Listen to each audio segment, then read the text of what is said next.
Assalamualaikum warahmatullahi wabarakatuh. Alhamdulillah wassalatu wassalamu ala Rasulillah wa ala alihi wa ashabihi wa mawalah wa ba'd. Ayah bunda yang saya hormati, anak-anakku kelas 1 sampai kelas 6 yang saya cintai, alhamdulillah kita telah masuki di bulan Ramadan. Semoga Allah masih memberikan kehidupan pada diri kita, hidup di bulan Ramadan. Tidak hanya hidup secara fisik, tetapi juga hidup secara rohani, hidup secara hati kita hidup, jiwa kita hidup, kemudian amalnya kita juga hidup. Anakku yang saya cintai, apa bukti bahwa kita telah hidup di bulan Ramadan ini?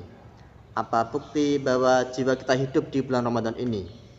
Apa bukti hati kita hidup di bulan Ramadan ini? Ada beberapa indikator yang menunjukkan bahwa hati kita hidup ketika memasuki di bulan Ramadan ini.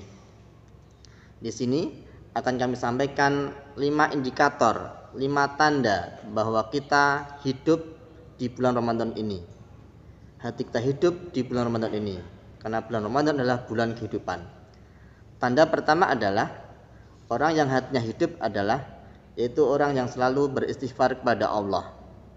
Di bulan Ramadan ini kita harus memperbanyak istighfar, bertobat. Mengapa? Karena salah satu indikator orang yang sukses atau gagal di bulan Ramadan adalah ketika orang itu keluar dari bulan Ramadan sementara dia masih punya dosa, sementara dosanya belum diampuni oleh Allah SWT. Padahal Rasulullah telah mengingatkan dalam sebuah hadisnya. Rasulullah bersabda, "Ragima anfu 'abdin dakhala 'ala Ramadan falam yughfar lahu." Sungguh celaka orang yang telah masuk ke bulan Ramadan tetapi dosanya tidak diampuni. Maka kalau kita ingin hidup di bulan Ramadan ini, hati kita hidup di bulan Ramadan ini, maka kita harus memperbanyak berzikir dalam bentuk istighfar, minta ampun kepada Allah, bertobat kepada Allah. Itu yang pertama, tanda bahwa hati kita hidup, jiwa kita hidup, iman kita hidup. Tanda kedua adalah orang yang hidup hatinya di bulan Ramadan ini adalah lisannya selalu berzikir. Berzikir. Cara mudahnya adalah dengan mengucapkan subhanallah, alhamdulillah, wala ilaha illallah, wallahu akbar. Inilah zikir. Dalam sebuah hadis, Rasul itu mengibaratkan, mengumpamakan orang yang berzikir dan tidak berzikir itu seperti orang yang hidup dan orang yang mati.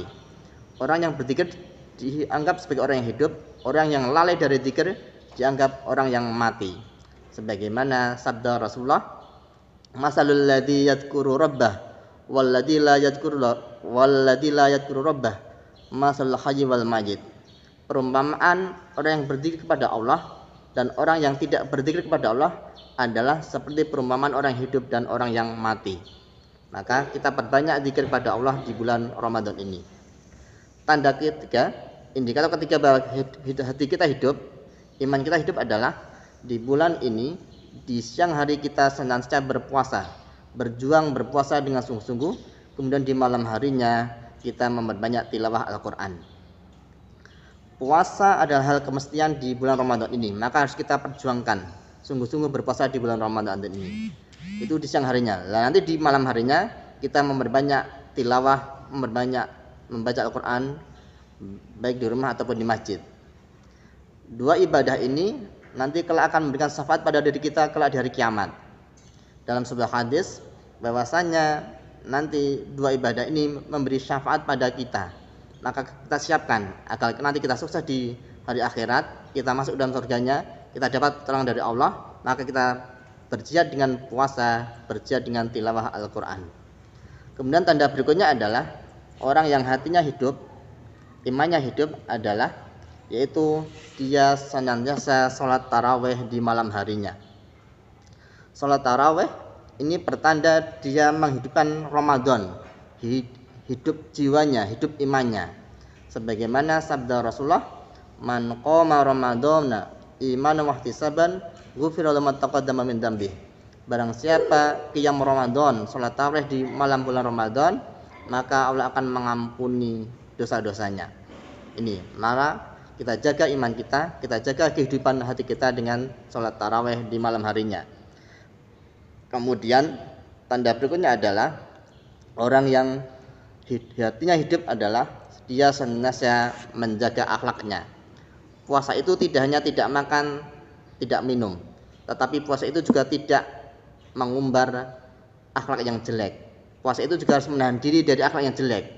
Puasa itu berarti harus diimbangi, diiring dengan akhlak yang baik.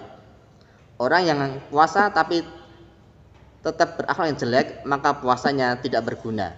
Dia hanya dapat makan, minum, dia hanya dapat lapar, haus, sementara dia tidak dapat pahala puasa. Rasulullah telah mengingatkan tentang ini. Rubba sha'imin hadhu min syami minal ju' wal atas.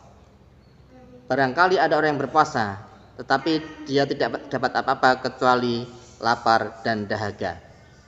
Maka di hadis yang lain beliau memberikan peringatan dengan sabdanya, man lam yada' qaula zur wal amal bi falaysa lillahi hajah fi ayati ta'amah wa syarabah.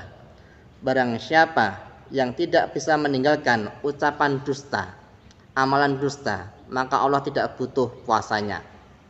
Maka dalam hadis yang lain beliau juga mengingatkan bahwasanya puasa itu tidak hanya sekedar tidak makan, tidak minum, tetapi puasa itu juga menjauhkan diri dari lagwi, yaitu ucapan yang tidak berguna, perbuatan yang tidak berguna, dan rofas, yaitu ucapan-ucapan yang kotor, ucapan yang buruk. Ini sekali lagi berarti orang yang berpuasa hendaknya diiringi dengan akhlak yang baik, ditinggalkan akhlak yang jelek.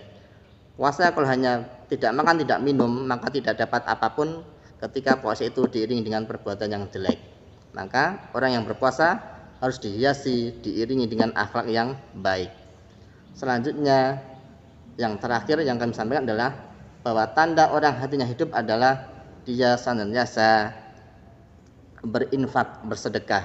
Di bulan ini, bulan Ramadan, bulan mulia, penuh berkah, penuh pahala yang berlimpah, maka kita memperbanyak infak setiap harinya di masjid atau di tempat yang lainnya. Ini yang dapat kami sampaikan. Kurang lebih mohon maaf, semoga bisa diamalkan dalam kehidupan di bulan Ramadan ini. Assalamualaikum warahmatullahi wabarakatuh.